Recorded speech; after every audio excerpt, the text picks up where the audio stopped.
नमो भगवते वासुदेवाय नमो नमः। दोस्तों, कैसे हैं आप सभी लोग। आप सभी को शरद पूर्णिमा की हार्दिक शुभकामनाएं और आप सभी का रिलीजियस मार्ग चैनल में स्वागत है। अश्विन महीने में पड़ने वाली पूर्णिमा को शरद पूर्णिमा के नाम से जाना जाता है और इस दिन की पूजा को कई स्थानों पर कोजागरी पूजा के नाम से भी जाना जाता है। शरद पूर्णिमा के दिन स्त्रियां अपनी संतान की खुशहाली के लिए व्रत करती हैं, इसलिए इसकी कथा भी संतान प्राप्ति और उसकी रक्षा से जुड़ी हुई है। व्रत के दिन इस कथा का पाठ करना बहुत ही ज़्यादा ज़रूरी माना जाता है। दोस्तों, अगर आपने व्रत नहीं किया है फिर भी अगर आप इस कथा शरद पूर्णिमा व्रत की जो कथा होती है इस कथा को सुनते या पढ़ते हैं तो इसका भी आपको पुण्य ज़रूर प्राप्त होता है। तो शरद पूर्णिमा की जो कथा है, आइए उसका श्रवण करते हैं। पौराणिक कथा के अनुसार एक नगर में एक साहूकार की दो पुत्रियां थीं।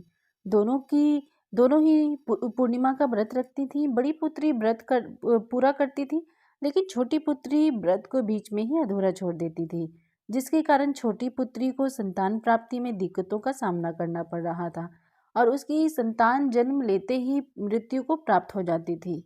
जब छोटी पुत्री ने पंडितों से इसका कारण पूछा तो उन्होंने बताया कि ऐसा तुम्हारे व्रत अधूरा छोड़ने के कारण हो रहा है।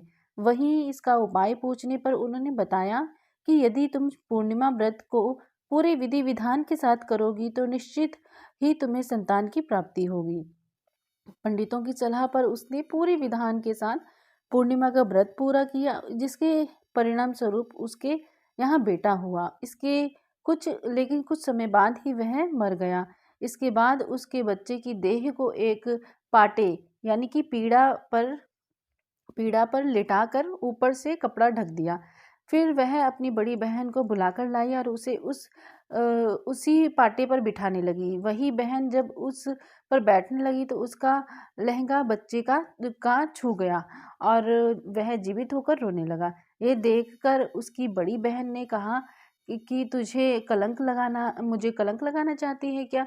मेरे बैठने से यह मर जाता तो इस पर छोटी बहन ने उत्तर दिया कि यह बच्चा तो पहले ही मृत था, बल्कि तेरे ही भाग्य से यह जीवित हो गया।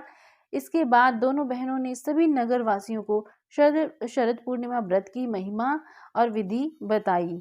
इस प्रकार जो शरद पूर्णिमा का व्रत करता है उस पे माता की कृपा बनी रहती है, उसकी संतान दीर्घायु होती है और कोई भी कष्ट या संकट उसकी संतान पर होता है तो वह दूर हो जाता है।